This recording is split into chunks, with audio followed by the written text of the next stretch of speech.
संस्कृत जीवन में आप सभी का स्वागत है। हम लोग हमारी जो भर्तृहरिकृत नीति शतकम है उसका अध्ययन कर रहे हैं, जो कि हमारे साहित्य की कक्षा में हम लोग उपस्थित हैं और नीति शतकम का अध्ययन कर रहे हैं, जो कि एक मुक्तक काव्य है। तो कल की कक्षा तक हम लोगों ने कुल 11 श्लोकों का अध्ययन कर लिया था और 11 श्लोकों का अध्ययन करने के पश्चात जो हमारा 11वां श्लोक था, इसकी कुछ व्याकरणिक टिप्पणियां रह गई थी। तो आइए हम लोग पहले उनकी व्याकरणिक टिप्पणियां देख लेते हैं, तो पश्चात आगे के श्लोकों का अध्ययन करते हैं। तो जैसा कि हमारा जो 11वां श्लोक था वह था शक्यो बारितुम जलेन हुतभुक्षत्रेण सूर्यातपः नागेन्द्रो निष्ठांकुशेन समतो दंडेन गोवर्धवः। तो यहाँ सबसे पहला जो हमारा पहली पंक्ति है उसमें सबसे पहले दिया है सूर्यातपो। तो यहाँ पर हमारी षष्ठी तत्पुरुष समास हो जाता है सूर्यातपः अर्थात सूर्यस्य आतपः। तो यहाँ षष्ठी तत्पुरुष समास हो जाएगा। अगला जो शब्द है वह है निष्ठांकुशेन। तो यहाँ अंकुश अर्थात जो तीक्ष्ण अंकुश है, अंकुश की विशेषता बताने के कारण, यहाँ विशेषण होने के कारण यहाँ कर्मधारय समास हो जाएगा। अगला जो हमारा है वह है गोवर्धवः। यहाँ गौश्य गर्दवश्य, यहाँ द्वंद्व समास का विधान कर दिया गया था। तो यह दोनों ही शब्द हमारे जो है द्वंद्व समास के अंतर्गत आ जाएंगे। गौश्य गर्दवश्य इति गौ गर्दवो, तो यहाँ द्वंद्व समास हो जाएगा। आगे हम देखते हैं कि व्याधि भैंस संग्रह, और जो अगला शब्द हमारा विषम च विविधय मंत्र प्रयोग है। ये दोनों ही शब्द हमारे तृतीय विभक्ति में प्रयोग किए गए हैं। और एक अन्य बहुत ही महत्वपूर्ण प्रश्न जो इससे बन सकता है कि यह जो छंद है वो कौन सा है, तो यह हमारा शार्दूल विक्रीड छंद में कहा गया है। अब क्योंकि हम लोगों ने इसकी व्याकरण टिप्पणियां देख ली हैं, तो अगला हमारा जो 12वां श्लोक है, आइए हम इसको जानते हैं। इसमें भर्तृहरि जी क्या कहते हैं। तो भर्तृहरि जी कहते हैं कि शास्त्रोपकृत शब्दस्य सुंदर गिरः शिष्य प्रदेयागमः विख्याता कवयो वसन्ति विषयस्य प्रभो निर्धनः तज्जाड्यं वसुधाधिपस्य कवयस्तुअर्थ विना ईश्वरः प्रतस्याशुपरिचिका ही मणियो येर्घृतं पातितः। तो भर्तृहरि जी कहते हैं कि शास्त्रोपकृत, शास्त्रों के द्वारा अलंकृत किए गए शब्द सुंदर गिरह, शब्दों से सुंदर, गिरह माने वाणी वाले, कि शास्त्रों से अलंकृत किए गए शब्दों से सुंदर वाणी वाले शिष्य प्रदेय आगम, अर्थात शिष्यों को शास्त्रों का ज्ञान प्रदान करने वाले, शिष्यों को शास्त्रों का ज्ञान प्रदेय माने प्रदान करने वाले या देने वाले, विख्याता प्रसिद्ध कवियों, कवि, वसंती माने बसते हैं, विषय माने राज्य में, यश माने जिसके, प्रभा माने राजा के, कैसे, निर्धनः धन से रहित होकर अर्थात निर्धन होकर।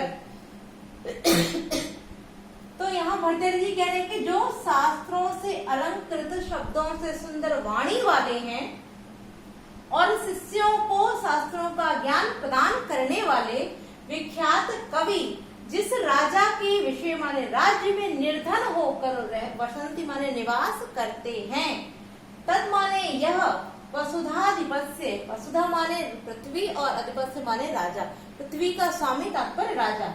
तो उस राजा के लिए जाड़े माने मूर्खता है, यह उस राजा की ही मूर्खता है। क्या आगे कहते हैं कि कवयः तु अर्थ, कवि तो अर्थ माने धन के बिना अपि ईश्वरः, जो कवि होते हैं वह तो धन के बिना भी ईश्वर माने समर्थ होते हैं।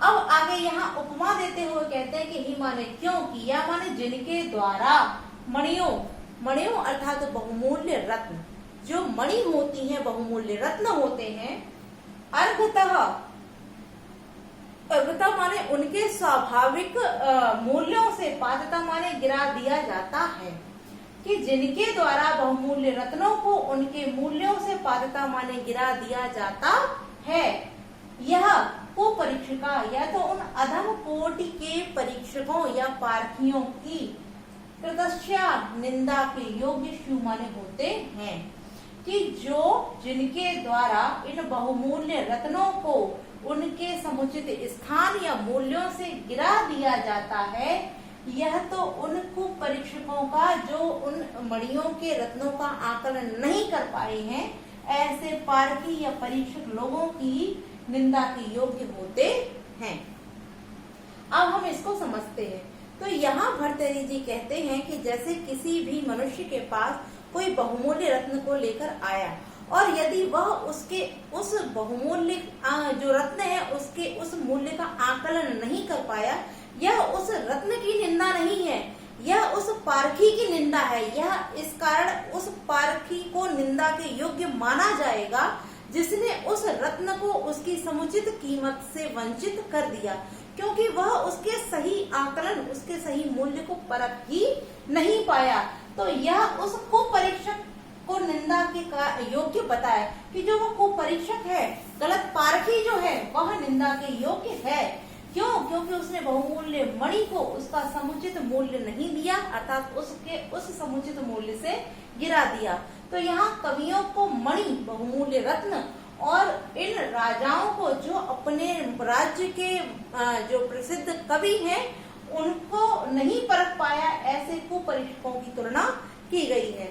तो आपने भाव समझ लिया होगा। अब पुनः एक बार अर्थ देख लेते हैं कि शास्त्रों के द्वारा अलंकृत किए गए शब्दों से सुंदर वाणी वाले और शिष्यों को शास्त्रों का ज्ञान प्रदान करने वाले जो विख्यात कवि जिस राजा के राज्य में निर्धन होकर रहते हैं, यह तो उन राजाओं की मूर्खता है जो वह अपने राज्य के उन विख्यात कवियों को उनका समुचित स्थान नहीं दे पाए।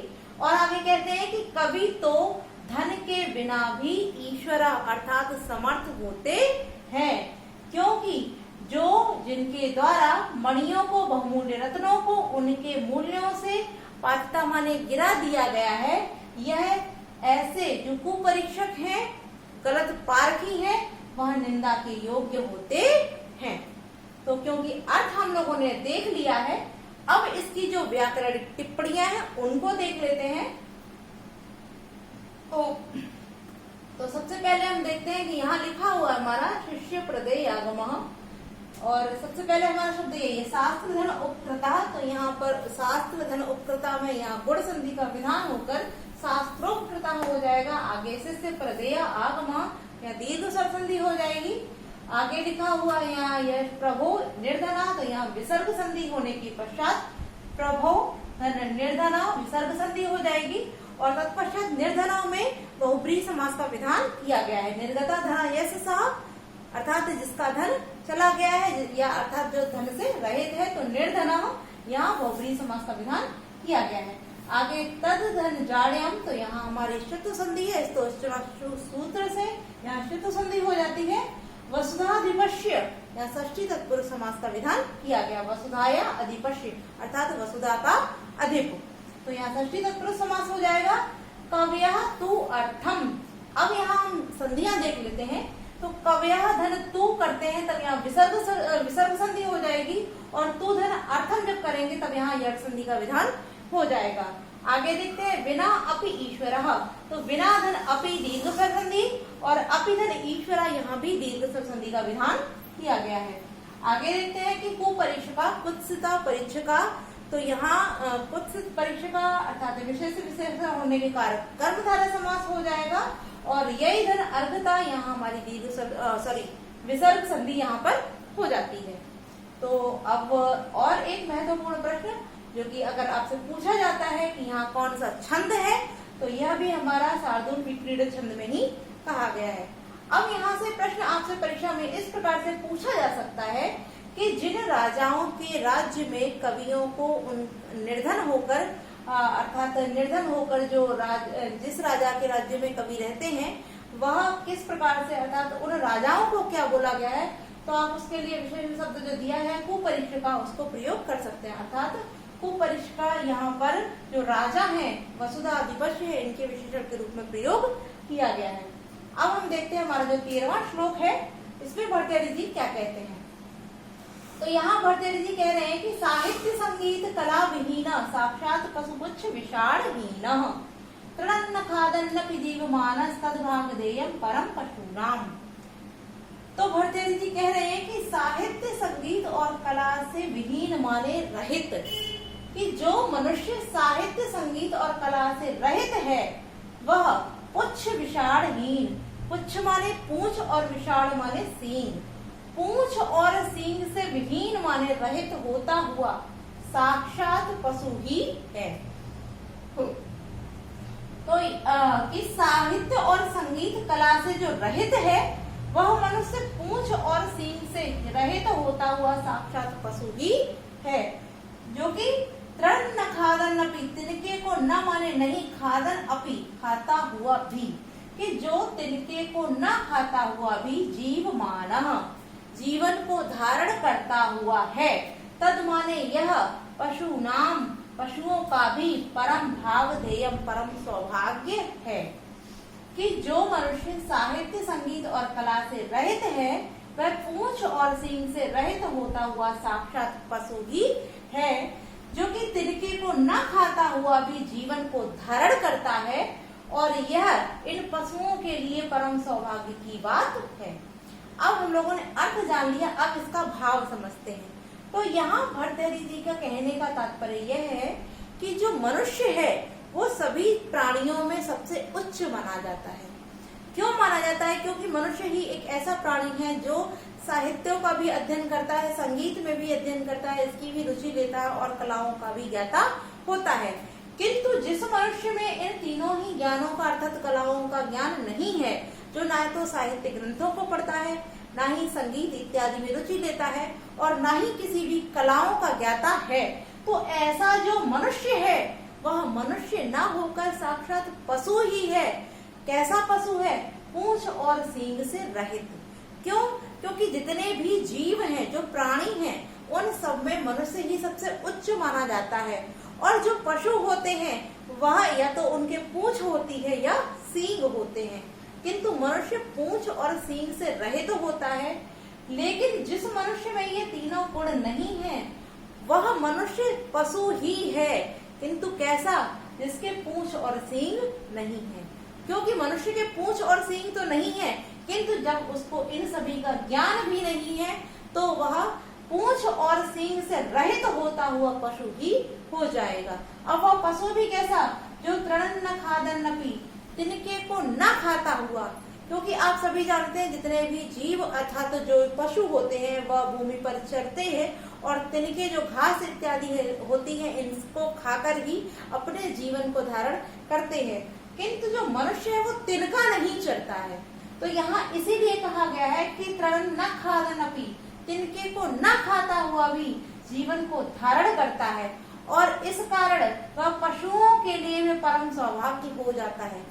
क्यों हो जाता है? क्योंकि पशु तो पशु ही है, उसका जो भाव पशु जैसे होते हैं वह वैसे ही है, किंतु मनुष्य और पशु में केवल इतना ही अंतर होता है, जो ज्ञान विवेक साहित्य कला इत्यादि जो होते हैं वह सभी पशु नहीं केवल मनुष्य ही जानते हैं।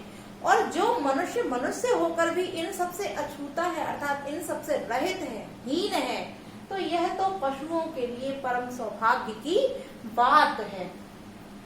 इस प्रकार से हमारे भर्तृहरि जी ने बताया है कि जिस मनुष्य ने ना तो कभी साहित्यों का अध्ययन किया है, ना ही संगीत को पढ़ा है, ना ही कलाओं का अध्ययन किया है, तो वह पूंछ और सींग से रहित होता हुआ साक्षात पशु ही है, जो कि इस संपूर्ण संसार में तिनके को न खाता हुआ जीवन को धारण करता है, और यह इन पशुओं के लिए भी परम सौभाग्य की बात होती है। अब हम देखते हैं इसकी कुछ व्याकरणिक टिप्पणियां। तो यहाँ हम देख रहे हैं हमारा शब्द लिखा हुआ है खादन। यहाँ खादन में खाद धातु के साथ सत्र प्रत्यय का विधान किया गया है, तब यहाँ खादन शब्द बनता है। आगे जीव धन हमारा चाणस प्रत्यय है यहाँ पर, और यदि हम संधि की बात करते हैं तो यहाँ जीव मानः धन तद करेंगे तब यहाँ विसर्ग संधि हो जाएगी, तदन भाव देयम करेंगे तब यहाँ जैसे संधि का विधान हो जाएगा। आगे पशु नाम जो हमारा है वो षष्ठी व्यक्ति में प्रयोग किया गया है, और यह जो हमारा छंद है यह उपजाति छंद में लिखा गया है। अब हमारा जो 14वां श्लोक है इसको जान लेते हैं, तत्पश्चात आगे के श्लोक देखेंगे।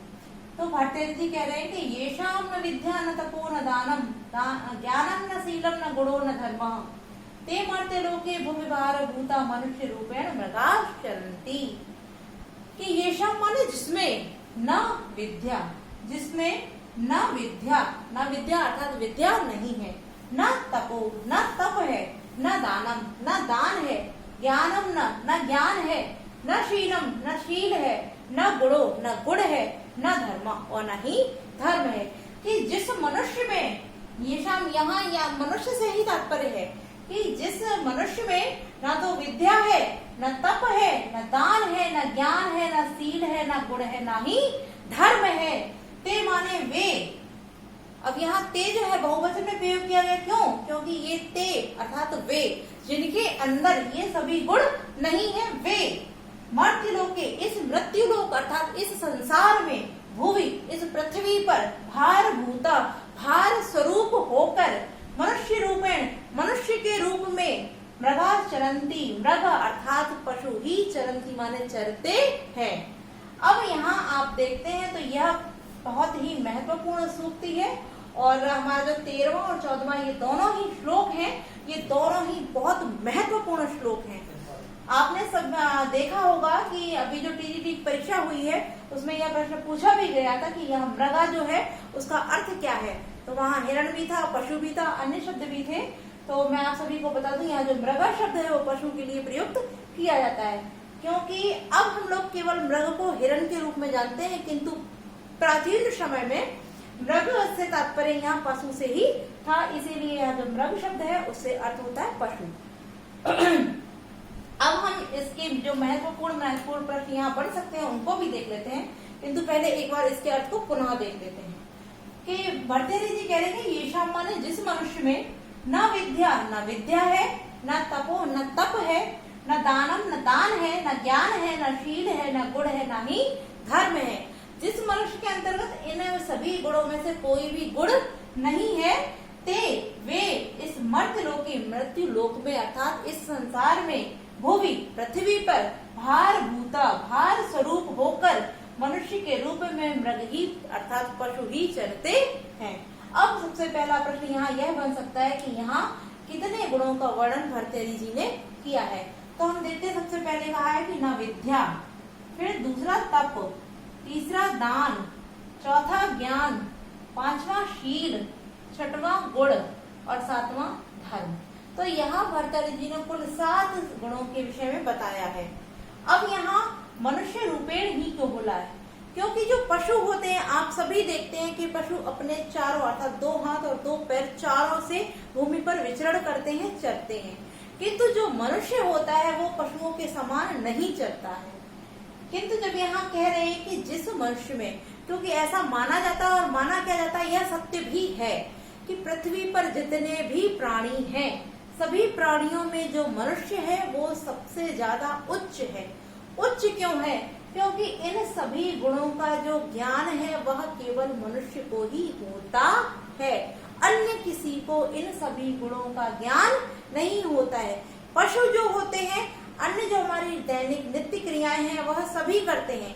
भूख, प्यास, क्रोध, भय इत्यादि की यदि हम बात करते हैं तो चाहे वो जीव हो, चाहे जंतु हो, चाहे कोई पशु हो, यह क्रियाकलाप तो सभी करते हैं। भोजन करना और डरना, बच्चों से प्रेम करना, यह सभी जानते हैं। किंतु यह जो गुणों के विषय में बताया गया है, केवल मनुष्य ही ऐसा प्राणी होता है जो विद्या का अर्जन करता है, जो विद्या अर्जन करने के बाद तप भी करता है। अर्थात किसी भी आप कार्य को करना चाहते हैं, साधना करना चाहते हैं, तो उसके लिए आपको तप भी करना होता है। और मनुष्य ही दान भी करता है। ज्ञान को भी मनुष्य ही अर्जित करता है, जो हमारे अर्थात जो पशु होते हैं वह ऐसे कार्यों को नहीं कर पाते। शील नामक जो गुण होता है वह भी मनुष्य के अंदर ही विद्यमान रहता है। आगे कह रहे हैं कि गुण और धर्म, गुण और धर्म ये गुण भी हमारे मनुष्य के अंदर ही विद्यमान होते हैं। अर्थात इन सभी गुणों को धारण करने वाला जो है वह इस संसार में केवल मनुष्य ही है। अन्य प्राणी इन सभी गुणों को धारण नहीं कर पाते हैं, इसी कारण मनुष्य को सबसे उच्च कोटि का माना जाता है। तो भर्तृहरि जी कह रहे हैं कि यह सभी गुण जब मनुष्य के लिए ही बताए गए हैं, तो इन गुणों से रहित होते हुए जो मनुष्य जीवित रहता है, अर्थात जिसके अंदर इन सभी में से कोई भी गुण नहीं होते हैं या ये गुण नहीं होते हैं, वे इस संसार में, इस पृथ्वी पर भार स्वरूप होकर मनुष्य के रूप में केवल पशु ही चरते हैं। अब मनुष्य के रूप में ही क्यों बोला है? क्योंकि उनका केवल शरीर ही मनुष्य का होता है, क्योंकि उन्होंने इनमें से किसी भी गुण का अर्जन नहीं किया है, तो उनमें और पशु में कोई भी असमानता रह ही नहीं गई है। क्यों? क्योंकि जैसे पशु जीवन यापन कर रहे, खाए पिए सो गए, उसी प्रकार से वह मनुष्य भी अपना जीवन यापन कर रहे हैं। वह इनमें से किसी भी गुण का संचय नहीं कर रहे, ना तो विद्या अर्जन कर रहे हैं, ना तप कर रहे हैं, ना दान कर रहे हैं, ना ज्ञान का अर्जन कर रहे हैं, ना ही शील, ना गुण और ना ही धर्म कर रहे हैं। तब उनमें और उन पशुओं में कोई भी अंतर नहीं रह जाता है। इस कारण उनका केवल बाहरी रूप जो आकार है वही केवल मनुष्य के रूप में होता है, और आंतरिक रूप से वह पशुओं के समान ही इस पृथ्वी पर भार स्वरूप होकर के विचरण कर रहे होते हैं। तो हम लोगों ने अपने 14वें श्लोक का अर्थ जान लिया है। अब क्योंकि अगर हम इसकी व्याकरणिक टिप्पणियों की बात करें तो इसमें कुछ मुख्य नहीं है, और अगर देखें सब कुछ सिंपल है। मर्द लोग के यहाँ सप्तमी व्यक्ति में दिया है, मनुष्य रूपेण तृतीय व्यक्ति में हो जाएगा, मृगादन चरंती, यहाँ हमारी विसर्ग संधि हो जाती है। अब क्योंकि उपजाति छंद में ये हमारा 13वां और 14वां दोनों ही छंद जो है वो उपजाति छंद में ही कहे गए हैं, और ये दोनों ही हमारे चाहे 13वें श्लोक की बात करें और चाहे 14वें श्लोक की बात करें, ये दोनों ही बहुत ही ज्यादा महत्वपूर्ण है, और हमने इनके अर्थों को जान भी अच्छे से लिया है। व्याकरणिक टिप्पणियां भी हम लोगों ने देख ली हैं और छंद भी हम लोगों ने जान लिया है। तो मुझे पूरी उम्मीद है कि आप सभी को 13 और 14 बहुत अच्छे से समझ में आ गया होगा, और यदि किसी को कोई संशय है तो आप लोग कमेंट करके बता सकते हैं, और आप वीडियो को वापस जाकर के पुनः देख सकते हैं। अब हमारा जो अंतिम 15वां श्लोक है, आइए इसको भी देख लेते हैं। तो यहाँ भर्तृहरि जी कह रहे हैं कि वरम पर्वत दुर्गेशु भ्रांतम वनचरै सह न मूर्ख जन संपर्का सुरेंद्र भवनेष्वपि। अब यहाँ कह रहे हैं कि वनचरै अर्थात वन में चरने वाले, जो वन में विचरण करने वाले होते हैं वह। तो वनचरै सह माने साथ।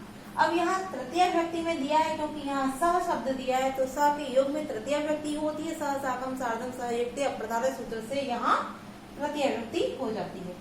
तो वनचरै वनचरों के सह माने साथ, पर्वत दुर्गेशु पर्वत के दुर्गम स्थलों पर, अर्थात पर्वत के दुर्गम से तात्पर्य है कठिन। तो जो पर्वत के कठिन स्थल होते हैं उन पर विचरण, भ्रांतम माने विचरण करना, वरम माने श्रेष्ठ होता है। कि वन में विचरण करने वाले लोगों के साथ पर्वत के कठिन स्थलों पर भी भ्रांतम माने घूमना या विचरण करना, वरम माने श्रेष्ठ होता है। आगे कह रहे हैं कि मूर्ख जन संपर्क, किंतु मूर्ख लोगों का संपर्क तो सुरेंद्र भवनेष्वपि, सुरेंद्र सुरों का राजा कौन होता है? इंद्र। कि इंद्र के भवन में भी वरम न श्रेष्ठ नहीं है। अब यहाँ कहने का भाव यह है कि यदि आप अच्छे लोगों की संगति में हैं, आपके साथ यदि अच्छे लोग हैं, जो सज्जन लोग हैं, ऐसे लोगों के साथ यदि वन में विचरण करते हुए आप पर्वत पर घूम रहे हैं, और ऐसे स्थलों जिन पर चलना अत्यधिक कठिन है, ऐसे दुर्गम स्थलों पर घूमना भी श्रेष्ठ कर होता है। किंतु इंद्र के भवन में यदि आपके साथ कौन है? मूर्ख जन। यदि आप इंद्र के भवन में भी मूर्ख लोगों के संपर्क में हैं, या आपके साथ मूर्ख लोग हैं, तो वह भी वरम ना श्रेष्ठ नहीं होता है। तो हम लोगों ने अर्थ जान लिया है। अब यहाँ हमने देख भी लिया है कि वनचरै वनेचर जो होता है, वनेचर शब्द जो है वहाँ अलुक तत्पुरुष समास होता है, और वनचरै स यह तो तृतीय बहुवचन में है। क्यों है? क्योंकि यहाँ संयुक्त अप्रधान सूत्र है, और सुरेंद्र भवनेष्वपि, तो भवनेश धन अप यहाँ यड़ संधि का विधान किया गया है।